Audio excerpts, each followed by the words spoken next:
कृष्ण आता कोठे धावे मन आता कोठे धावे मन आता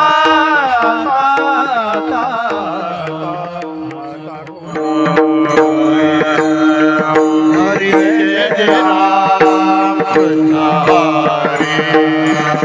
जय जय राम कृष्ण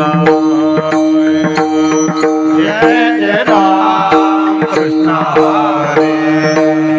जय जय राम कृष्ण जय जय राम कृष्ण जय जय राम कृष्ण जय जय राम कृष्ण जय जय राम कृष्ण हरि जय जय राम कृष्ण हरे जय जय राम कृष्ण जय जय राम कृष्ण जय जय राम कृष्ण जय जय राम कृष्ण जय जय राम कृष्ण जय जय राम कृष्ण जय जय राम कृष्ण जय जय राम कृष्ण जय जय राम कृष्ण जय जय राम जय जय राम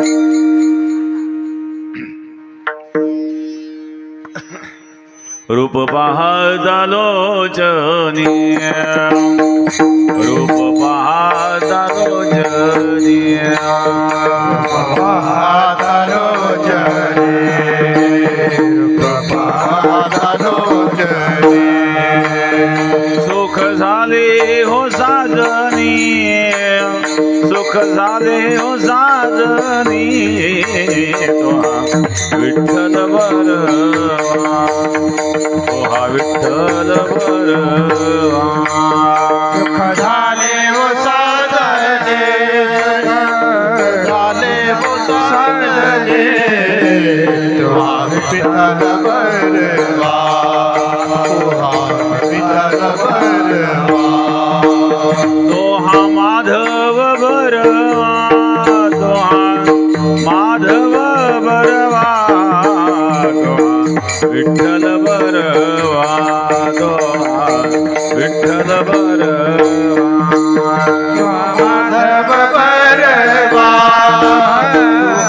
माधव बरवा तुहा विठ्ठल बरवा तुहा विठ्ठल बरवा बहुत सुकृताचे जोड्या बहुत सुकृताचे जोड्या बहुत सुकृताचे जोडे बहुत सुकृताचे जोडे म्हणून विठ्ठली आवडिया म्हणून विठ्ठली आवडी तो हा विठ्ठल बरवा तो हा विठ्ठल बरवा मननी विठ्ठल आवडे मननी विठ्ठल आवडे तुहा विठ्ठल बरवा तुहा विठ्ठल बरवा सर्व सुखाचे आगर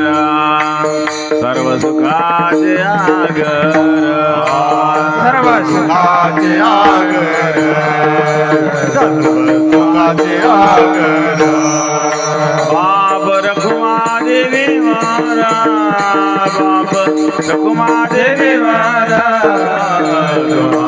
विठ्ठल बरवा तो हा विठ्ठल बरवा बाप रघुमा देवी वर बाप रघुमा देवी वर तुहा विठ्ठल बरवा तुहा विठ्ठल बरवा तो हा माधव बरवा तो हा माधव बरवा विठ्ठल बरवा तो हा विठ्ठल बरवा माधव बरवा माधव बरवा तुहा विठ्ठल बरवा तुहा विठ्ठल बरवा जय जय राम कृष्ण हरी जय जय राम कृष्ण हरे जय जय राम कृष्ण हरी जय जय राम कृष्ण जय जय राम कृष्ण हरी जय जय राम कृष्ण हरी राम कृष्ण हरी जय जय राम जय जय राम कृष्ण हरि जय जय राम कृष्ण हरि जय राम कृष्ण हरि जय जय राम जय जय राम जय जय राम।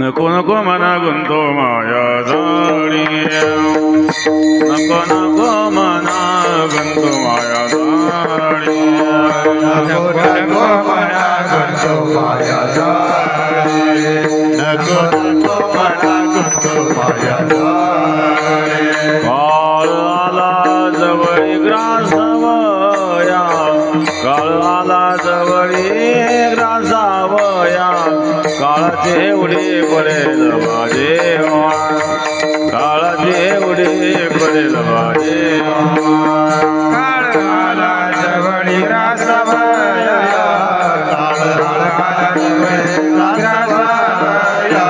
काळाची उडी पडेल माझे काळाची उडी पडेल माझे सोडविना तेव्हा माय बाप सोडविना तेव्हा माय बाप काळाची उडी पडेल माझे काळाची उडी पडेल माझे सोडविना तेव्हा माय बाप सोडविना तेव्हा माय बाप काळाची उडी पडेल माझे काळाची उडी पडेल माझे सोडविना राजा देशीचा चौधरी सोडविना राजा देशीचा चौधरी सोडविना राजा देशीचा चौधरी सोडविना राजा देशीचा चौधरी आणि सोय रे भले भले आणि सोय रे भले भले काळाची उडी पडेल माझेवा काळाची उडी पडेल माझेवा आणि सोय रे भले भले आणि सोय रे भले भले काळाची उडी पडेल माझेवा काळाची उडी पडेल माझेवा सोडविना तेव्हा माय बाप सोडविना तेव्हा माय बाप काळाची उडी पडेल माझेवा काळाची उडी पडेल माझेवा सोडविना तेव्हा माय बाप सोडविना तेव्हा माय बाप काळाची उडी पडेल माझेवा काळाची उडी पडेल माझेवा तुका म्हणे तुझं सोडविना कोणी म्हणे तुला सोडविना कोणी तुका म्हणे तुझं सोडविना कोणी म्हणे तुझं सोडविना कोणी एका चक्र पाणी वाचनी एका चक्र पाणी वाचनी काळाची उडी पडेल माझेवा काळाची उडी पडेल माझेवा एका चक्र पाणी वाचुनी एका चक्र पाणी वाचुनी काळाची उडी पडेल माझेवा काळाची उडी पडेल माझेवा सोडविना तेव्हा माय बाप सोडविना तेव्हा माय बाप काळाची उडी पडेल माझेवा काळाची उडी पडेल माझेवा सोडविना तेव्हा माय बाप सोडविना तेव्हा माय बाप काळाची उडी पडेल माझेवा काळाची उडी पडेल माझेवा गोपार घुमाये गोपार गोपार घुमाये घुमाये गोपार घुमाये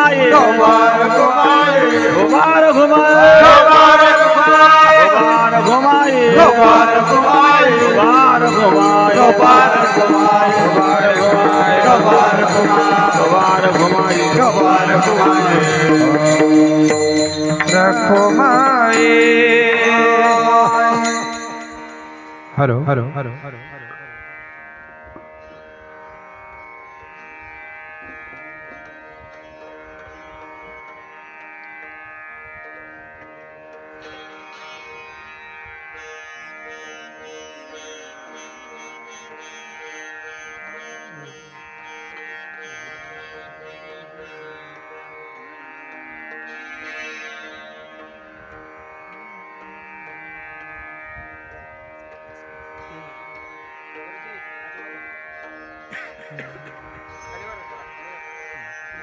हलो हलो हलो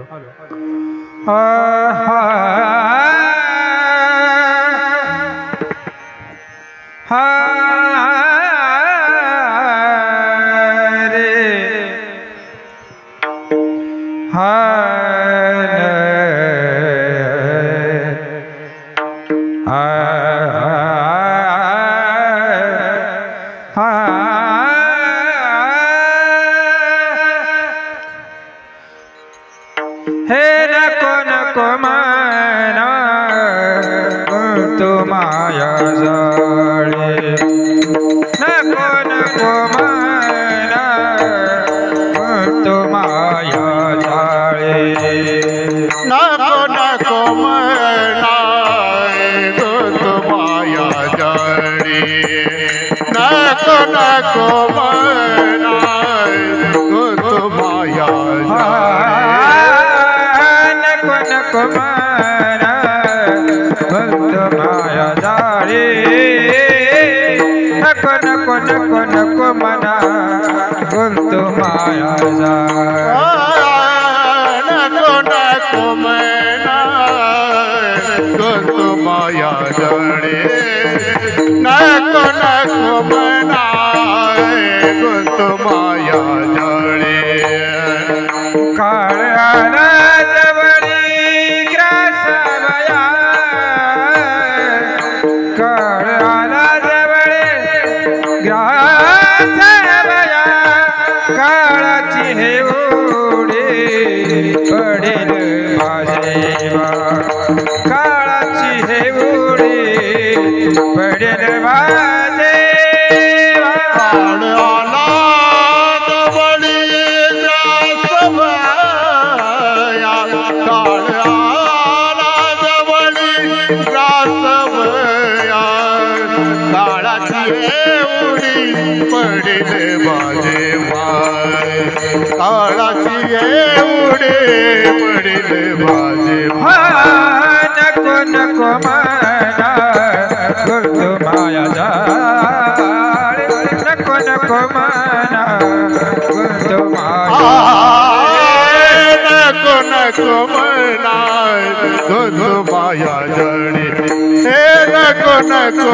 मना तू माया जाळे काळाला जवळी ग्रासवया काळाला जवळी ग्रासवया काळाची उडी पडेल माझेवा काळाची हे उडी पडेल माझेवा काळाला जवळी ग्रासवया काळाला जवळी ग्रासवया काळाची उडी पडेल माझे हे काळाची उडी पडेल माझे सोडविना देवा माया बाप सोडविना देवा सोडविना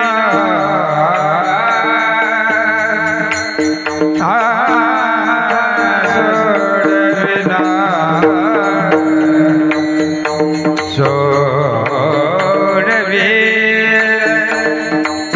सोडविना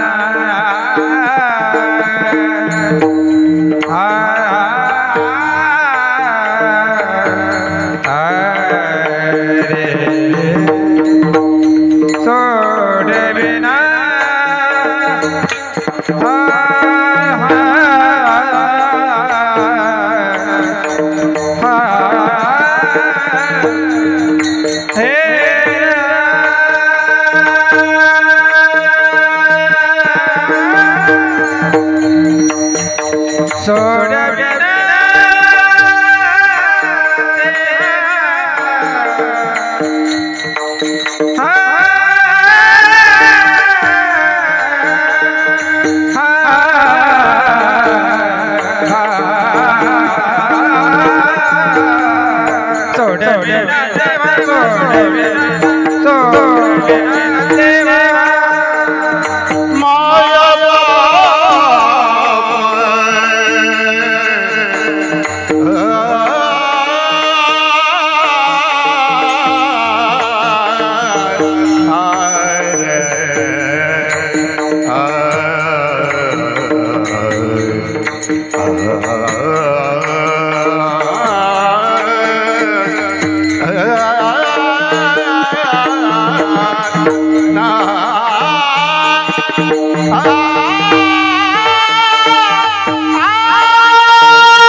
नको नको मना गुंतो माया जाडी काळ आला जवळी ग्रासावया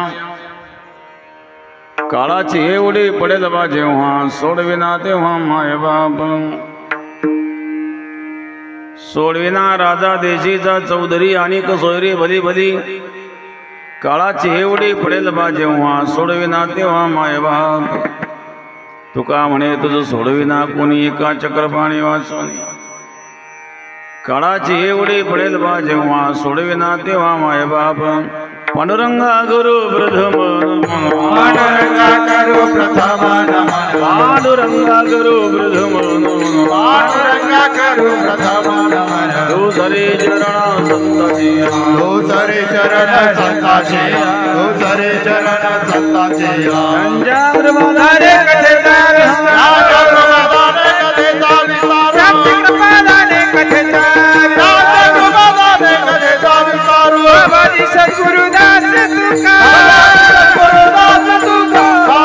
सद्गुरुदास तुका समचरण सरोजन सांद्रैलाम्बुदाभं जगन्धित पाणि मंडनं मंडनं तरुण तुलसीमाला गंधरं कुञ्जनिद्रं सदैतवलहासं विठ्ठलं चिन्तयामि ओम नमो ज्ञानेश्वरा करुणा करा दयाळा तुमचा अनुग्रह लादलो पावन झालो चराचरी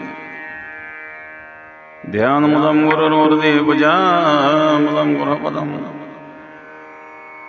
मंत्रमूलं गुरुर्वाक्यं मोक्षमूलं गुरुकृपं गंगा विशुद्धं नितपादस्पर्शं सरोजितं जम्बितं पुण्यतं राधितं तं समाधितवर्त्यं नमामि गंगागिरियोगिराजम्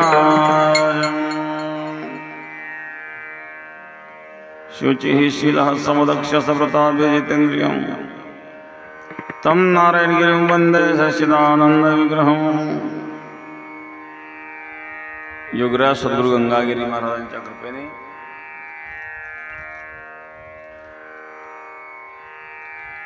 सद्गुरु श्री नारायणगिरी महाराजांच्या आशीर्वादाने कैलासवासी कुंडलिक रघुनाथ पाटील चव्हाण यांचं असणारं प्रथम वर्ष श्राद्ध त्यांच्या पत्नी गंगा भागीरथी कमलबाई कुंडलिक पाटील चव्हाण, मुलगा संतोष कुंडलिक चव्हाण, किशोर कुंडलिक चव्हाण, बापूसाहेब कुंडलिक चव्हाण, कन्या सुवंदना सुरेश गायकवाड, समस्त चव्हाण परिवार, अकोले वाळगाव, चव्हाण परिवारावर प्रेम करणारे त्यांचे सर्व आप्तेष्ट मित्रगण भक्तगण, कुंडलिक रघुनाथ पाटील चव्हाण यांचं असणारं प्रथम वर्ष श्राद्ध, त्या निमित्ताने असणारा सेवेचा योग। श्रद्धायाः क्रियते ते श्राद्ध, आपल्या पितरांकरिता श्रद्धापूर्वक जे पिंडदान करतात त्याला श्राद्ध म्हणतात। श्राद्ध हे श्रद्धापूर्वक करायचं असतं। ज्या माता पित्यांनी आपल्याला जन्म दिला आहे, ज्यांनी संस्कार दिलेले आहे, त्यांच्याकरता आपलं काही कर्तव्य आहे, कृतज्ञता व्यक्त करण्याचं एक माध्यम आहे, ते म्हणजे श्राद्ध आहे। त्या निमित्ताने असणारा योग आहे तुकोबारायांचा अभंग आहे। जगाला उपदेश करणारे फार आहेत, पण मनाला उपदेश करा म्हणतात। चार चौघात जर चर्चा चालू असेल ना, त्याच्यामध्ये सांगणारं कोण ऐकणारं कोण हेच कळत नाही। प्रत्येकाला सांगावं वाटतं, ऐकून घ्यावं कोणाला वाटतच नाही। ऐकण्याची मानसिकता राहिलीच नाही लोकांची, सांगावंच प्रत्येकाला वाटतं। कोणाला सांगावं ऐकणाराची मानसिकता नसली तरी काही लोक सांगतच राहतात। एक माणूस भेटला प्रवास, बसने प्रवास करत होता, आला प्रवासी शेजारी बसला, केलं सुरू। काही लोकांना ओळख असो का नसो सुरू होऊन जातं। काय तुम्हाला माहिती आहे का? म्हणजे काय, माझ्या मुलीचं लग्न झालं म्हणलं। झालं असेल, 15 दिवस झाले लग्न होऊन, झालं असेल। 25 लाख रुपये खर्च आला, किती आला? पुन्हा म्हणतो 25 लाखाला। बँडवाल्याने 1 लाख घेतले, पण किती घेतले त्याला विचारतो कोण किती, 1 लाख। मंगलकार्य 1 लाख घेतले, किती घेतले म्हणले 1 लाख। अन्नदानाला 2 लाख लागले, किती लागले? आता याच्या पोरीचं लग्न झालं त्याला काय घेणं बरं, तो प्रवास करतोय, त्याला उगाच याची शेजारी बसलो म्हणले आपण, घेणं नाही त्यानं। काही लोकांना दुसऱ्याचं ऐकून तर घ्यायचं नाही, पण स्वतःचीच कथा सांगायची सुरुवात। एकदा एक कथाकार होते, त्यांना स्वतःची कथा सांगायची सवय, देवाची कथा सांगताना स्वतःची सांगायची। ते सांगितलं, मी सामान्य माणूस नव्हतो म्हणले, अशी अशी प्रॉपर्टी होती, कोट्याधीश होतो, पण लाट मारली मधून सांगायचं। एक महात्मा बसलेले असते, म्हणले, महाराज तुम्ही संसाराला लात मारली चांगली गोष्ट आहे, आनंदाची गोष्ट आहे, म्हणजे पण अशी कसून लात मारा की मी लात मारली याची आठवणच होऊन देऊ नका। लात मारली चांगलं आहे, पण मी लात मारली याची आठवण नेहमी होती ना, त्यालाही लात मारावी तुम्ही। काही ना असे स्वतःची कथा सांगायची सवय असते। ऐकणाराची मानसिकता विचार केला पाहिजे। काही केलं खूप विद्वान असतात, पण ऐकणारे जर त्या तुलनेमध्ये नसतील तर तुमची विद्वत्ता काय कामची? ऐकणाऱ्याला झेपेल अशा प्रकारचं आपल्याला सांगता आलं पाहिजे, नाहीतर फजिती होती कधी कधी। एक गायनाचार्य होते, खूप गायक, ख्याल गायकी करणारा, असाच रस्त्यात एकदा चालला होता पायी. जाळाखाली एक शेतकरी आऊत सोडून बसला होता. त्याला पाणी मागायला गेला. त्या शेतकऱ्याने पाणी घातलं, जीव पण घातला, पाणी दिलं. त्याला वाटलं शेतकऱ्याने जीव घातला त्याला. आता आपल्याला काही द्यायला काही नाही, तर प्रवासात नाही आपण.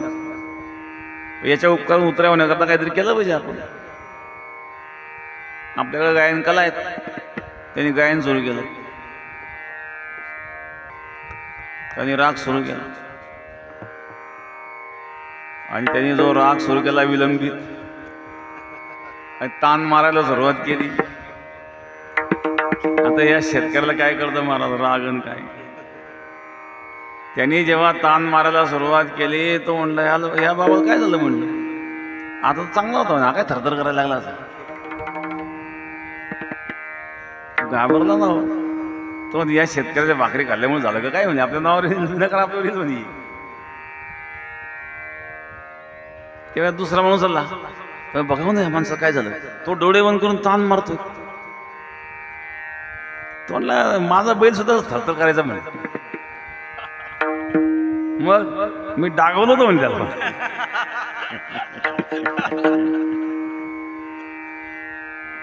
याचं डोळे बंद करून गायन चालू.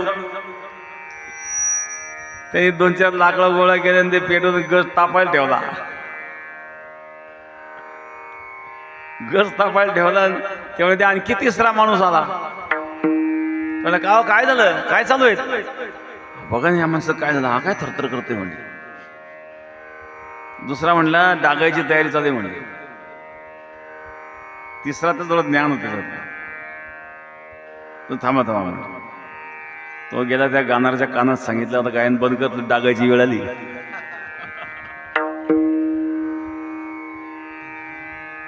त्याचं गायन बंद झालं नीट.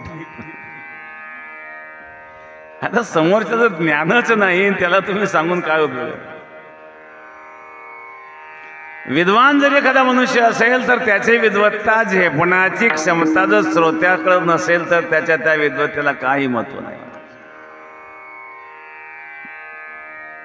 ऐकणाराची मानसिकता असावी. कीर्तन ऐकण्याकरता सुद्धा मानसिकता व्हावी लागते, नाही तर कीर्तन म्हणलं की 50च्या पुढचे जास्त असतात. कारण मानसिकता निर्माण होण्याकरता तेवढे दिवस जातातच.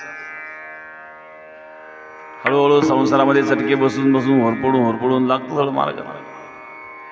कधी हा लोकाला फसवतो, कधी लोक याला फसवतात. कधी मुलाच्या शिव्या खातो, कधी बायकोच्या शिव्या खातो.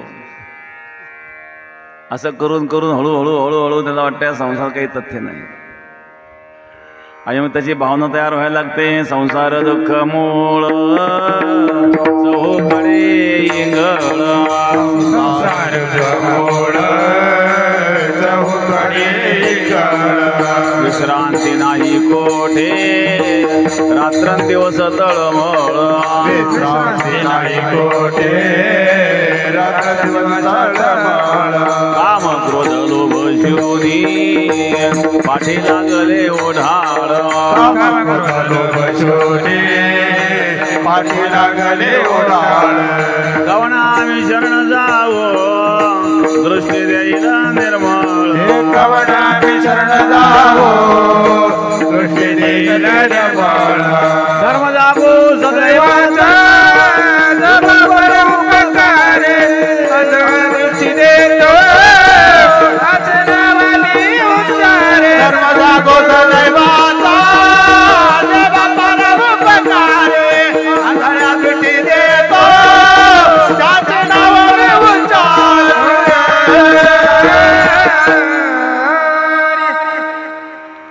संसारामध्ये ज्या दुःखाचा अनुभव येतो, चटके बसतात,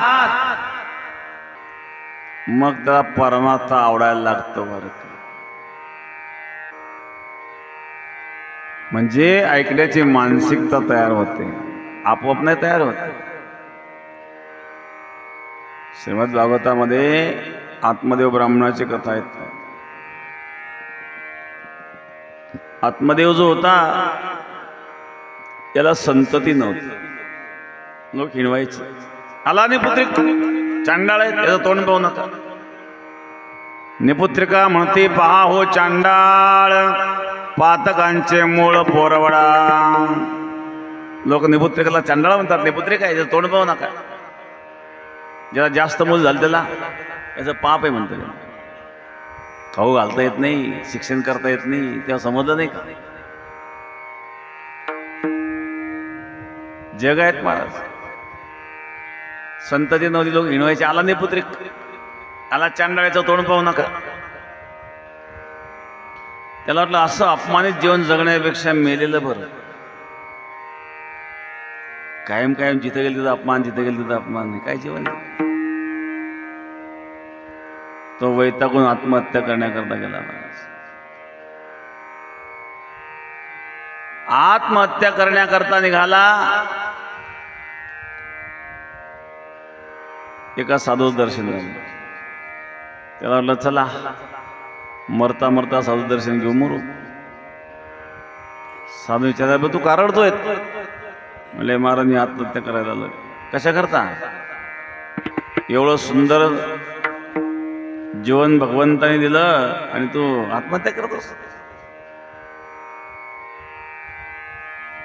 महाराज तुमच्याकरता सुंदर असेल, माझं जीवन नरक आहे. कसं काय? जिकडे जावं तिकडं अपमान, जिकडे जावं तिकडं अपमान. हे काय जगत जगणं आहे का? मूलबाळ नाही, काय नाही. कशाला इच्छा करतो? ज्याला मुलं बाळ तिथे कुठं चुक आहे? काही काही पोरं आई बापाला लाथा मारतात, शिव्या देतात. नसले काय बिघडलं? नसले तर बरं. शिव्या खाण्यापेक्षा नसले तर बरं. बरेच पगार. एका माणसाने पोरगं खूप शिकवलं, सिव्हिल इंजिनियर झालं. बाप गरीब होता. बापाला वाटलं आपलं आयुष्य गेलं कष्टामध्ये, पोराचं कशाला घालायचं. पोरगा जरा हुशारी होता, शाळेतही चांगला होता अभ्यास. पैसा नव्हता, मग 2-4 एकर जमीन विकली. जाते जमीन. आता काय पोरा करताच करायचंय. पोरं जर शिकला कमी विला. सिव्हिल इंजिनियर झाला, पुण्या मुंबईला गेला. थोडंफार भांडवल याच्याकडं जमीन विकल्यामुळे होतं. ते भांडवल मुलाने मागितलं आणि मग तो प्लॉटिंग वगैरे व्यवसाय करायला लागला.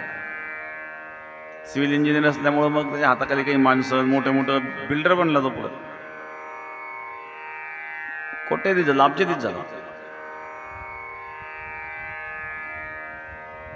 आता आई अब्जाधीश झाला, विसरला बापाला. बाप बिचारा कष्ट करतो इकडं, जसं जसं बाबाची अवस्था. पोरगा अब्जाधीश झाला. बाबा काही रावलं नाही. बापाला म्हटलं चला पोराला भेटायला. फार दिवस पोराला काही आठवण नाही, आपण चला भेटायला. बाप गेला पोराला भेटायला. पोरे चलो ती मित्रमंडळी पार्टी. आता पार्टी ते पार्टी ते पोरं, आता हे कळकटलेले मळकटलेले कपडे, ते सगळे स्टँडर्ड लोक तिथं. हे म्हातारं शिरलं मध्ये. ते सगळे तापले ना. कोण म्हातारा आला म्हणलं इथे? एवढी स्टँडर्ड पार्टी आहे, ह्याच्यामध्ये एक कळकटलेले कपडे मध्ये कोण घुसलं? त्या पोराला विचारलं कोण आहे? त्यांनी पाहिलं आता एवढे सगळे स्टँडर्ड मुलं आणि इथं आपल्या बापाने काय चव घातली फुले. ती काय गरज आहे म्हातारी द्यायची? पोरांनी कोण आहे? त्याला बाप म्हणायची लाज वाटली ना. तो आमच्या घरचा गडी म्हणे.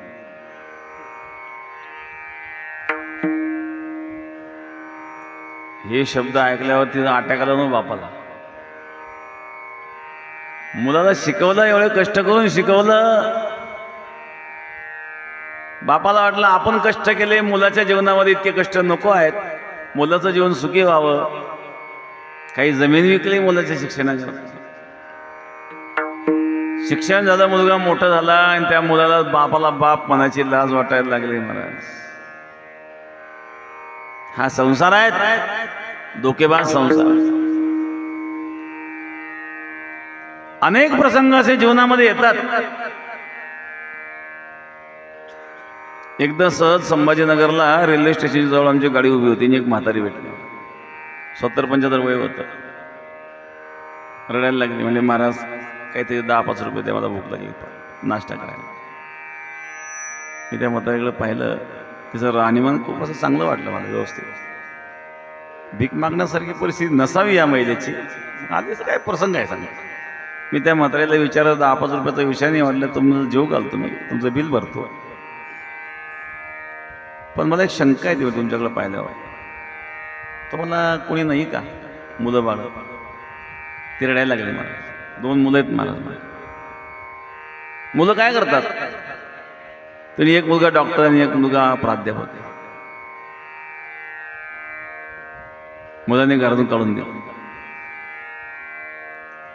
आता डॉक्टर एक मुलगा आहे, प्राध्यापक आहे दुसरा मुलगा, आणि त्यांनी आईला घरातून काढून दिलं आणि ती आई भीक मागती रेल्वे स्टेशनला. त्या म्हाताऱ्याला विचार, तुम्ही कुठं राहते? आणि मी इथं रेल्वे स्टेशनवर झोपते म्हणे, कुणी खाऊ घातलं तर खाते, नाही तर उपोषी राहते. काय अवस्था आहे? ज्या आईने मुलाला डॉक्टर केलं, एक मुलगा प्राध्यापक झाला, तर तो प्राध्यापक मुलांना काय शिकवत असेल? आईला घराच्या बाहेर काढून देतो. तो डॉक्टर सुद्धा काय पेशंटची सेवा करीत असेल? अरे बाबा, काय इच्छा करतोस? त्या साधूने त्या आत्मदेवाला समजून सांगितलं, ज्याला मुलं बाळ ते सुखी आहेत असं काही नाही आहेत. नाही ना तुला मुलं बाळ, काही इच्छा नको करू. तेज संसार वासना विवेकम तु सदा साध्य. तेज संसार वासना, विवेकाने जीवन जग, संसार वासनेचा त्याग कर आणि देवाचं भजन कर. कशाला आत्महत्या करतो? लोकांच्या काय नाही लागतो? लोक काय म्हणतात याचा काय विचार करायचा? लोक आले का तो संसार पाहायला? समजावून सांगितलं साधूने, पण याची कुठं होती ऐकायची मानसिकता. म्हणजे महाराज, मी काही तर तुमचा उपदेश ऐकायला नाही आलो. हे उपदेश नका सांगू, मलाही माहिती आहे तुम्ही सांगताय ते. मग एक तर मला मरू द्या, नाही मुलगा द्या. तुम्ही साधू येत ना, द्या आशीर्वाद, एखादा फळ द्या. मुलबाळ झालं म्हणजे मग मी सुखी होईल. संसारी माणसं दुःख, तुम्हाला साधूला काय करायचं? साधूला दया आली, साधूने एक फळ दिलं, मुलगा झाला.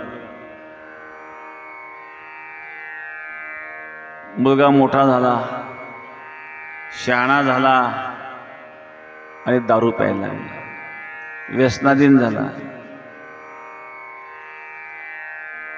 उन्हाळ टप्पू निघाला. बापाने कमवलेलं लुटायला लागला, उडवायला लागला.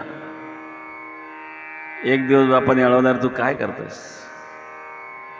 मुलबाळ होत नव्हतं त्यावेळेला मी आत्महत्या करायला गेलो. एका साधूने प्रसाद दिला, तुझा जन्म झाला आणि तो काय वागतोय? दारू काय पितो, कुठं काय जातो, कामधंदा करीत नाही. त्याने सांगितलं, हे बघा मी काय करतोय, तुम्हाला काय करायचं? तुम्हाला जर या घरात राहायचं असेल तर आधी सत्कार खायचे, पळून राहायचं आणि निघा घरच्या बाहेर. बघा आता रडत बसला. पहिल्यांदा रडत होता मुलगा का होत नाही म्हणून, आता रडतोय मुलगा का झाला म्हणून. अर्धी सत्कार खायचे, पळून राहायचं, नशेत राहायचं, निघा घराच्या बाहेर. बापाने एवढी प्रॉपर्टी कमवून ठेवली, लहानचं मोठं केलं आणि तो पोरगा होतो, निघा घराच्या बाहेर. डोक्याला हात लावून रडत बसला महाराज. त्यावेळेला त्या आत्मदेवाला गोकर्णाने उपदेश केला. देहस्ति मांसरुधिरे भीमते त्यजत्वं जाया सुतादिश सदा ममता विमुञ्च पश्यान्निशं जगदिदं क्षणभङ्गदिष्ट वैराग्यरागरसिको भवभक्तिनिष्ठ.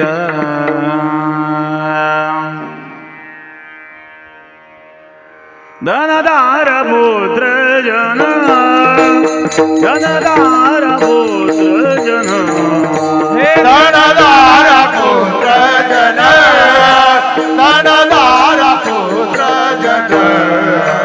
बंधु सोय रे बिसुना, बंधु सोय रे बिसुना, बंधु सोय रे बिसुना, बंधु सोय रे बिसुना. सर्व मिथ्या हे जाणून,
धनधारा पुत्र जन बंधू सोयरे पिसून सर्व मिथ्या हे जाणून शरण विघा देवास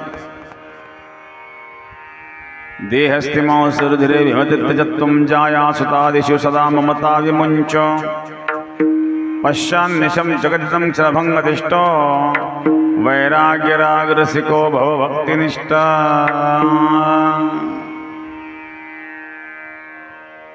धनधारा पुत्र जन बंधू सोयरे सर्व मिथ्या हे जाणून पिताजी काही खरं नाहीये जाया सुतादिषु सदा ममता विमुञ्च पश्चान्निशम जगदिदं क्षणभंगतिष्ठो या संसाराला क्षणभंगूर समजून याचा त्याग करा वैराग्य धारण करा धर्मं भजस्व सततं त्यज लोकधर्मान् सेवस्व साधु पुरुषांच हि कामतृष्णा अन्यस्य दोषगुणचिन्तनमंशमुक्त्वा सेवा कथारसमो नेतरां पिबत्वं संसारात त्याग करा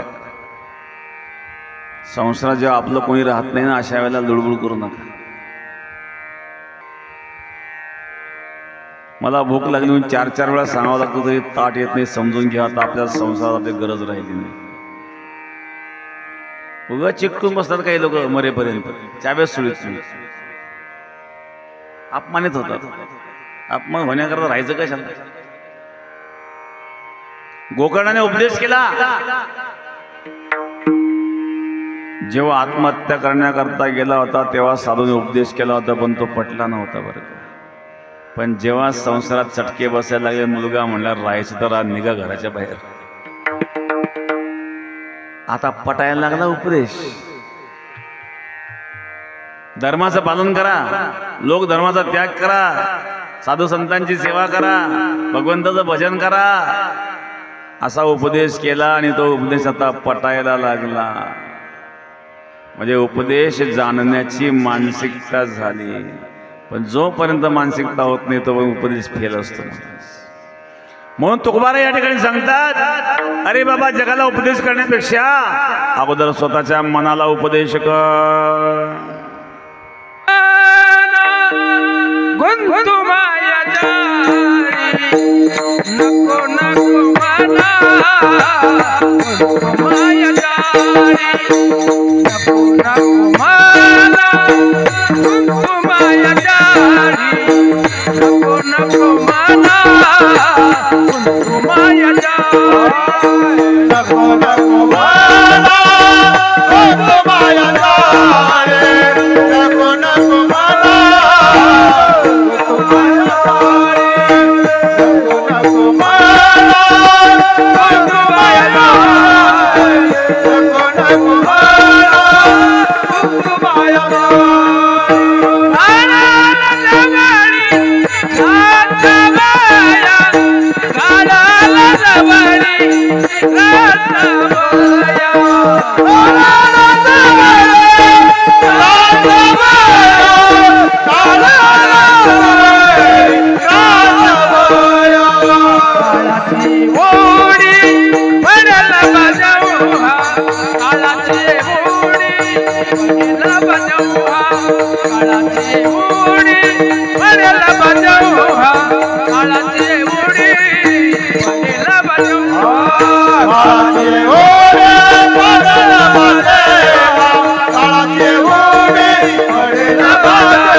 नको नको मना गुंतो माया जाडी काळ आला जवळी ग्रासावया विठाला विठाला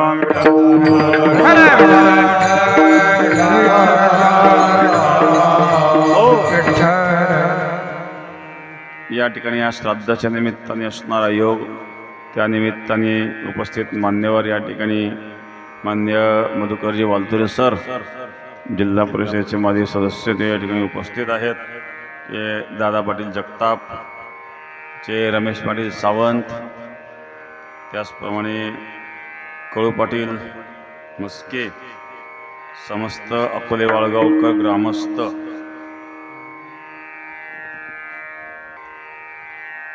सर्वांना धन्यवाद.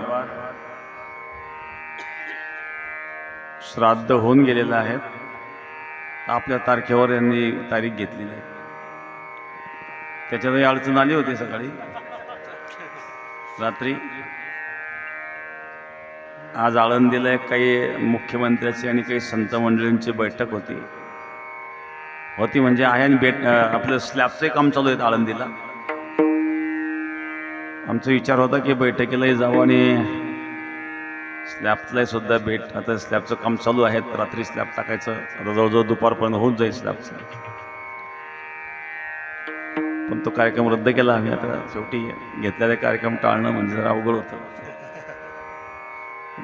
मागच्या वेळेला अकोल्या वाळगावलाच एक प्रॉब्लेम आला.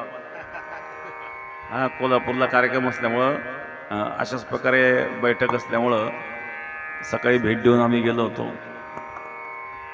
पुन्हा हाही कार्यक्रम अकोल्या वाळगावमध्येच. अकोल्या वाळगावकडून नेमकं आमच्याच वेळेला कशी काळच यावं लागते. तेव्हा आम्ही निर्णय घेतला, जाऊ द्या, बैठकी वगैरे चालू राहतात. आपले परंपरा आहे, कार्यक्रम आहेत, आणि म्हणून ते आळंदीची बैठक आम्ही रद्द केली. नाही तर काल निर्णय झाला होता जायचा. एक विरगावला उद्घाटन करून आम्ही आलोय. आणि अजून एक कार्यक्रम आहेत तिळेवाडी मकरबतपूरवाडीला वास्तुशांतीचा कार्यक्रम आहे. ते आपले भक्तच आहेत. म्हणून थोडा वेळ सेवा करून आपल्याला पुढं जायचं, कारण पुढचा कार्यक्रम जास्त लेट होईल जर हा लांबवला तर. विठाला विठाला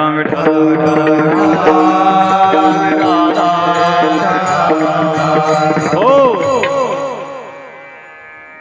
नको नको मना,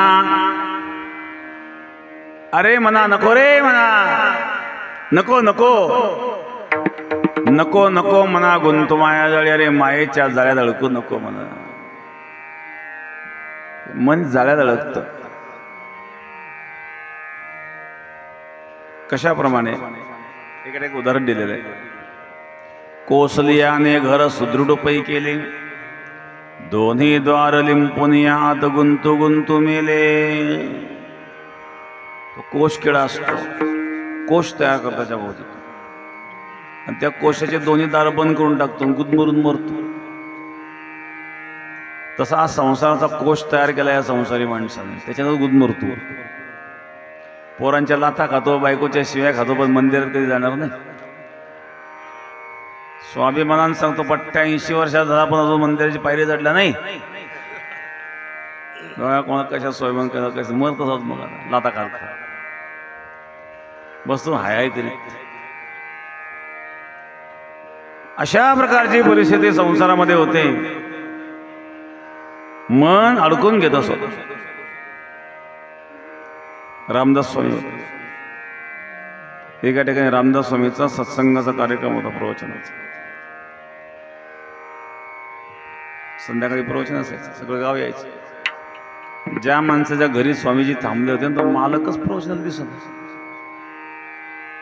रामदास स्वामी विचारलं का सगळे दिसतात तुम्ही काही दिसत नाही. म्हणले महाराज कसं आहे आता सगळे कार्यक्रमाला गेले घर राखत गोंधळ पाहिजे नाही, पण आज दुसरं कोणाला तरी थांबू, तुम्ही यायला पाहिजे मला प्रवचनाला. तुमच्या घरी आम्ही राहतो, तुम्ही प्रवचनाला नाही म्हटल्यावर बरं वाटत नाही. म्हणून म्हणलं महाराज कसं आहे संसारी माणसं आहे, संसारी माणसाला संसार सुटतो का हो?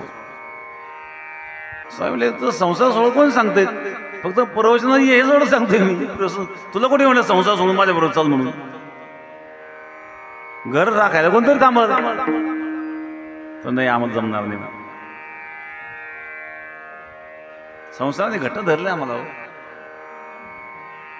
सकाळी स्नान झालं, पूजा झाली. रामदास स्वामींनी काय केलं, दाराच्या समोर एक झाड होतं, लिंबाच झाड होतं. त्या झाडालाच मिठी मारली आणि रामदास स्वामी म्हणले, ओरडायला लागले, ओ मला सोडा हो, सोडा हो, या झाडाने पकडलं हो, सोडा हो. त्या झाडाच्या खोळात मिठी मारली, मला झाडाने पकडलं हो, सोडा हो. तेव्हा मालक बाहेर आला. का म्हणले महाराज तुम्ही जगाला उपदेश करता, झाडाला तुम्ही मिठी मारता आणि तुझ्या झाडाने मला पकडलं सोडावं. झाड कोण धरीत असतं का? तुम्ही झाडाला धरलं, झाडाला धरलं म्हणतायत. रामदास स्वामी संसार कोण माझा धरीत असतो का? तुम्हीच धरून ठेवता संसाराला. संसार कोण धरलंय बघा बरं, तुम्हाला धरले कोणी? मोकळेच ना तुम्ही, पहा बरं मोकळे का? हा नक्की मोकळे ना? मग कीर्तन समजा असं बेटात चालायचं. किती तयार आहे बरं बेटात यायला? कोणीच हात वर करीत. याचा अर्थ काय झाला? याचा अर्थ संसाराला तुम्ही धरले, संसाराला नाही तुम्हाला. रामदास स्वामींनी सांगितलं, अरे बाबा तू संसाराला धरलाय, संसार कोणाला धरीत नाही, आपण धरलेला आहे. मायेच्या झाड्यामध्ये अडकलेले मन आहेत आणि या मनाला उपदेश करतायत. कबीर महाराज सांगतात, रे मन मूर्ख कबतक जग में जीवन गवाएगा. रे मन मूर्ख कबतक जग में जीवन गवाएगा. राम नाम नहीं गाएगा तो अंत समय पछताएगा. राम नाम नहीं गाएगा तो अंत साल पछताएगा. रे मन मूर्ख कबतक जग में जीवन व्यर्थ गवाएगा. रे मन मूर्ख कबतक जग में जीवन व्यर्थ गवाएगा. हे मन मूर्ख कबतक जग में जीवन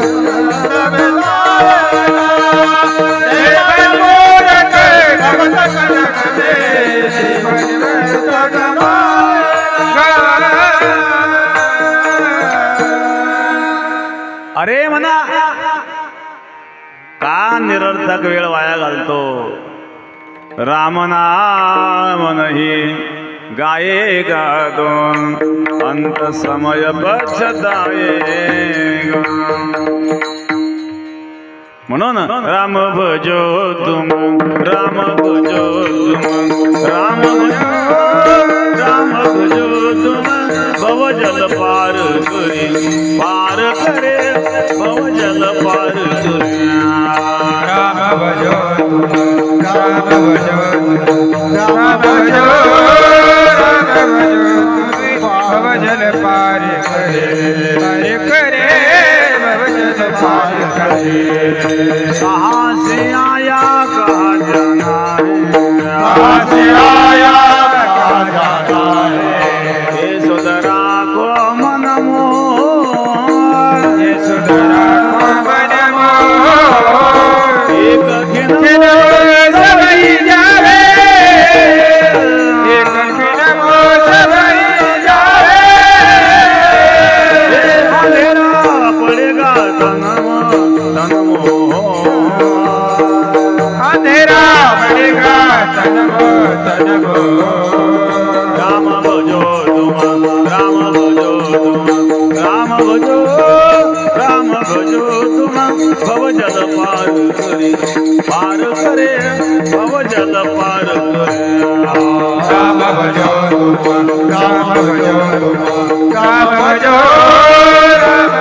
तुम भव जल पार करे भव जल पार करे भव जल पार करे। कहाँ से आया कहाँ जाना है ये सुधरा को मन मो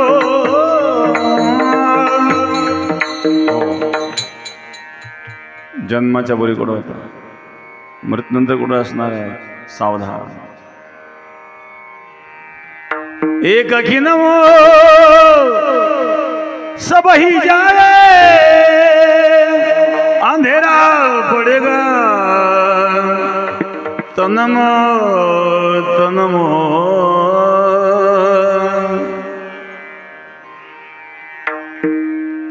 ओट म्हटल्यावर ठ म्हणायच्या अगोदर पोचावलं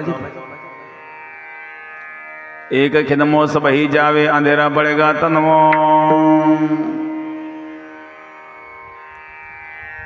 नको नको मना गुंतो माया जाडी अरे मना मायेची जाळी अडकू नकोस काळ आला जवळी ग्रासा समोर मृत्यू आलेला आहे हा मृत्यू कोणाला सोडीच नाही महाराज आतापर्यंत ज्यांनी ज्यांनी मृत्यू टाळण्याचा प्रयत्न केला त्यांनी अनर्थ केले पण मृत्यू टाळला नाही शंभरासुराचा राक्षस होता शंभरासुराला जेव्हा कळालं की आपला मृत्यू प्रद्युम्नाच्या हातून होणार प्रद्युम्न होता कृष्णाचा मुलगा रुक्मिणीपासून झाला तुझा मृत्यू कृष्णाच्या मुलाच्या हातून होणार आहे असं एका ज्योतिषकारांनी त्याला सांगितलं शंभरासुराने काय केलं रुक्मिणी जेव्हा प्रसूत झाली प्रसूतिगृहातून बाळ पळवलं शत्रू मोठा होण्यापेक्षा अगोदरच ठार मारलेला बरा त्या मुलाला प्रसूतिगृहातून पळवलं आणि समुद्रात फेकून दिलं त्या बाळाला एका माशाने गिळलं तो मासा एका पारध्याच्या जाळ्यात अडकला तो मासा त्या पारध्याने विकला आणि तो शंभरासुराच्याच घरी गेला शंभरासुराच्या दासीने तो मासा कापला आणि त्याच्या उदरात बाळ ते जिवंत होतं महाराज ते बाळ मेलेलं नव्हतं आता ही जी विद्यावती नावाची दासी होती ना तिलाही मूलबाळ नव्हतं तिने सांभाळलं त्या बाळाला पण शत्रू बाहेर तो घरात शिरला ना आणि मोठं झाल्यानंतर त्या प्रद्युम्नाने शंभरासुराला ठार मारलं मृत्यूला टाळण्याचा जसा मनुष्य प्रयत्न करतो तसा मृत्यू जवळ येत असतो कंसाला कळालं होतं कृष्णाच्या हातून तुझा मृत्यू होणार आहे या देवकीच्या 8व्या गर्भ जो होणार आहे तुझा शत्रू आहे कंसाने किती अनर्थ केले 6 मुलं ठार मारले कृष्णाला मारण्याकरता अनेक राक्षस पाठवले एवढे अनर्थ केले पण मृत्यू टाळता आला नाही मृत्यू टाळता येत नसतो आपल्याला मृत्यू कळत नाही म्हणून बरं आहे ज्याला ज्याला मृत्यू कळाला त्यांनी आजपर्यंत अनर्थच केलेले आहेत आणि म्हणून महाराज सांगतात मृत्यू जवळ आलेला आहे आणि जेव्हा मृत्यू तुझ्यावर उडी टाकणार आहे तेव्हा तुझे माता पिता तुला सोडवणार नाही द्वितीय चरणामध्ये काळाची उडी पडेल बाजेवा काळाची उडी पडेल बाजेवा काळाची उडी पडेल बाजेवा काळाची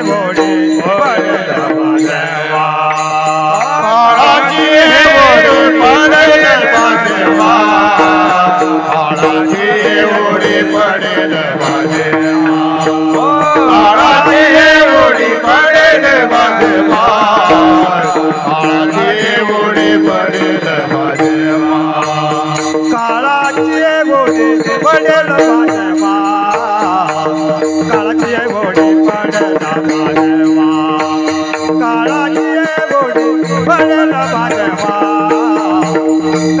गोडी पडेल बाजेवा काळाची गोडी पडेल बाजेवा काळाची गोडी पडेल बाजेवा काळाची गोडी पडेल बाजेवा काळाची गोडी पडेल बाजेवा सोडविला तेव्हा माय बाप सोडविला तेव्हा माय बाप सोडविला तेव्हा माय बाप सोडविला तेव्हा माय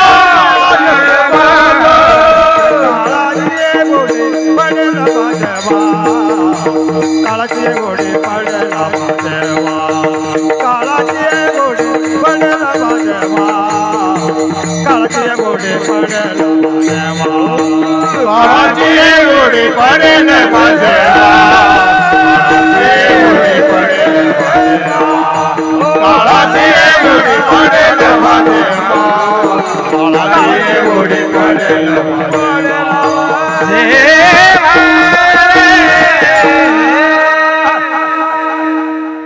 या ठिकाणी जिल्हा परिषदेचे माजी सभापती अविनाश फरीद गदंडे ते देखील आपल्या कार्यक्रमात उपस्थित झाले. त्याचप्रमाणे आमचे पंडितराव शिंदे तेही उपस्थित झाले, त्यांनाही धन्यवाद.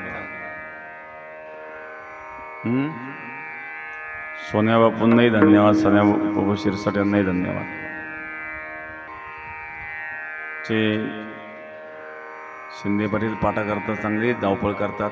सध्या पाणी आलंय, पाणी आलंय पण पैसे भरीत जा, नाही तर मग परत लोक फॉर्म भरीत नाही, पैसे भरीत नाही आणि त्यामुळं रेकॉर्डला दिसत नाही. रेकॉर्डला न दिसल्यामुळे पाणी कमी होत चाललं. बरंच पाणी कमी झालंय, अजूनही पाणी मिळू शकतात. यावर्षी धरणं वगैरे भरलेले आहेत, पण आपण सर्वांनी फॉर्म भरले पाहिजे आणि पैसे फार नसतात ते, पण ते भरले पाहिजे.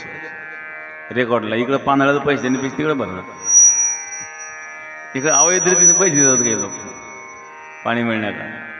रेकॉर्ड तयार होणं महत्त्वाचं. फॉर्म भरले पाहिजे, मागणी अर्ज भरले पाहिजे. आणि आता योगायोग कारखाना पण चालू झालेला आहेत, म्हणजे पुढं ऊसाचं क्षेत्र जरी वाढलं तरी आता आपल्याला अडचण राहणार नाही. आणि मागच्या वेळेला बोललो होतो की ज्या वेळेला पाटाला पाणी सुटतं त्यावेळेला ते कारखान्यामध्ये मळी सोडत असते. हा त्यानंतर घडलं नाही, पण लक्ष ठेवा जरा, कारण शेवटी ती मळी घातक असते, पिकाला घातक असते आणि ते जमीन खराब करीत असते. ह्या लोकांनी काय केलं, पाईपलाईन केलेल्या आहेत, दिसत नाही वरून ते कारखान्यावाल्यांनी, ते पाईपलाईन मधून ते पाणी जात. कधी कधी इतकं घाण पाणी दिसतं, ते पाणी घाण नसतं, वरून स्वच्छ पाणी असतं, ते मळीमुळं घाण दिसतं पाणी. नदीमध्ये सुद्धा, गोदावरीमध्ये सुद्धा बऱ्याच वेळा ते मळी सोडल्या जाते. वास्तविक कारखानदारांची जबाबदारी असते पाणी शुद्धीकरण करून ते वापरलं पाहिजे. असं सोडून देणं हे आरोग्यालाही घातक आहेत. बऱ्याच वेळा नदीमध्ये मासे मरतात त्या मळीमुळं. अशा प्रकारे हलगर्जीपणा केला जातो. समाजाचं त्याचं लक्ष असलं पाहिजे, कारण आरोग्य टिकलं तर आपण टिकू. काहीतरी आपण खातो, विष खातो आणि शेवटी त्याचा परिणाम दिवसेंदिवस रोगाचं प्रमाण वाढत चाललंय. आणि म्हणून आहार माणसाचा शुद्ध असला पाहिजे. नैसर्गिक आणि विषमुक्त आहार सेवन जर आपण केलं तर बऱ्यापैकी आपलं आयुष्य वाढू शकतं. विठाला विठाला विठाला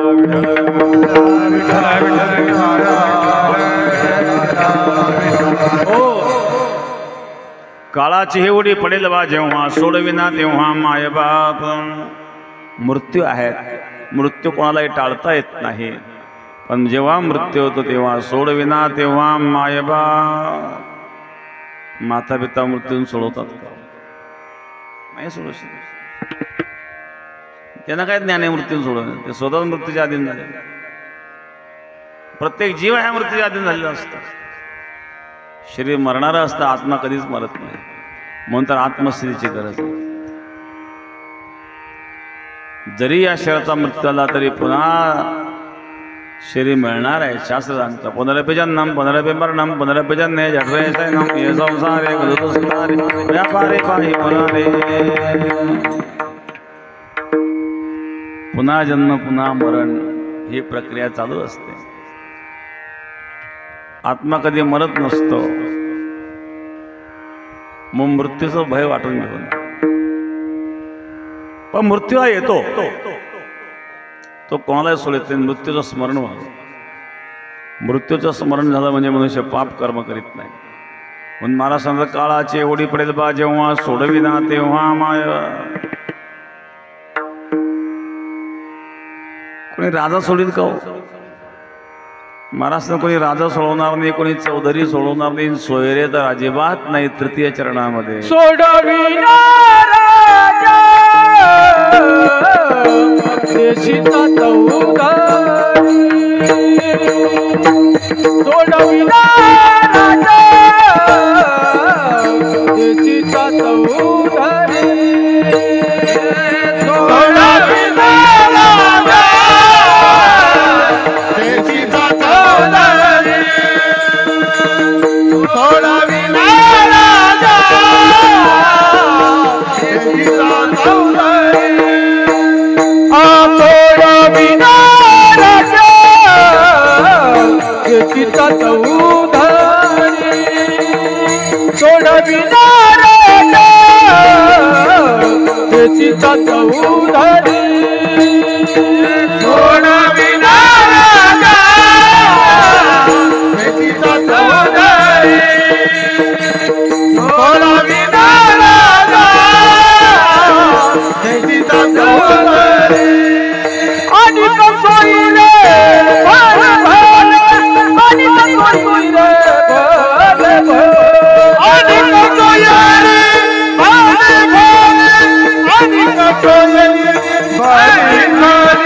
आणि कसोईले भर भर. आणि कसोईले भर भर. आणि कसोईले भर भर.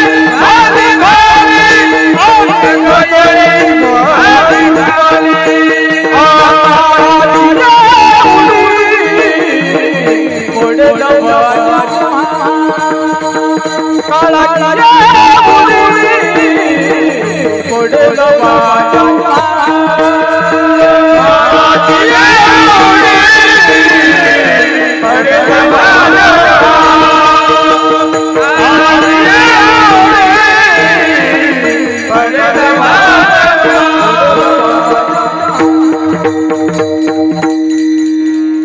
सोडविना राजा देशीचा चौधरी आणि सोयरी भले भले. कोणी राजा सोडवणार नाही, कोणी चौधरी सोडवणार नाही, सोयरी तर अजिबात नाही. सोयरे सगळे सोयीपुरते असतात. प्रतिकूल प्रसंग येतो तेव्हा कोणी जवळ येत नाही. सगळे लांब लांब पळायला लागतात महाराज नाही का. हा जेवायला बसल्याची लाळ गिळती, कोणी जवळ बसत नाही. नातवंत आजोबा तुम्हाला कसं खावं अजून कळत नाही. आता त्याच्या बापाला ज्यांनी शिकवलं तो नातवंत तुम्हाला कसं खावं कळत नाही. हाय हाय करतो ना. ही अवस्था आहेत. पण जीवनामध्ये परमार्थ असेल तर तो अशा अवस्थेत भगवंताचं चिंतन करेल. नाही तर तो हाय हाय करतात. कोणी आलं की सांगत राहतात. सांगून काय सहन करावं लागतं. म्हणून सोडविना राजा देशीचा चौधरी आंडेक सोयरे भले. आणि ज्यावेळेला कोणी उपयोगी येत नाही त्यावेळेला भगवंताचं स्मरण झाल्याशिवाय राहत नाही. नास्तिक असू द्या हो. देव मानित असेल किंवा नसेल, पण जीवनावर अशा प्रसंग जेव्हा येतो ना की आता कशाचाच पर्याय शिल्लक राहत नाही, त्यावेळेला त्याला सुद्धा देवाचा आश्रय वाटायला लागतो. डॉक्टर म्हणतात आमच्या हातात राहिलं नाही, आता तुम्ही देवाचं नाव घ्या, नाव घ्या. भगवंत काय करील तेच. कारण शेवटी तुका म्हणे अंते तुझं वाचवणी नाही का ते. ज्याने जगत निर्माण केलंय, जगत निर्माण करणारा कोणतरी आहे म्हणावं लागेल. जगत दिसतंय म्हणजे निर्माता असला पाहिजे. आणि म्हणून अशा वेळेला त्या परमात्म्याचं स्मरण होतं. मग शेवटी महाराज त्याच्या शिवायतलं कोणी सोडू शकत नाही. शेवटच्या चरणात तो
कैलासवासी कुंडलिक रघुनाथ पाटील चव्हाण यांचं असणारं प्रथम पुण्यस्मरण श्राद्ध होऊन गेलेलं आहे.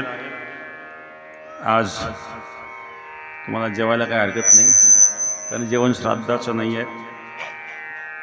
त्यांच्या पत्नी गंगा भागीरथी कमलबाई कुंडलिक चव्हाण, त्यांचे मुलगा संतोष कुंडलिक चव्हाण, बापूसाहेब कुंडलिक चव्हाण, किशोर कुंडलिक चव्हाण, कन्या सौवंदना सुरेश गायकवाड, समस्त चव्हाण परिवार, चव्हाण परिवारावर प्रेम करणारे त्यांचे सर्व आप्तेष्ट मित्रगण, सर्वांना धन्यवाद. एक दोन या ठिकाणी श्रद्धांजली होणार आहेत आणि आम्हालाही पुढं कार्यक्रमाला जायचं आहे. मकरमत पुरवाडीला एक वास्तुशांती आहेत, म्हणून जास्त वेळ न घेता या ठिकाणी आपण आवरून घेऊ. विठ्ठल जय जय विठ्ठल, जय विठ्ठल जय जय विठ्ठल, जय जय विठ्ठल, जय विठ्ठल जय जय विठ्ठल.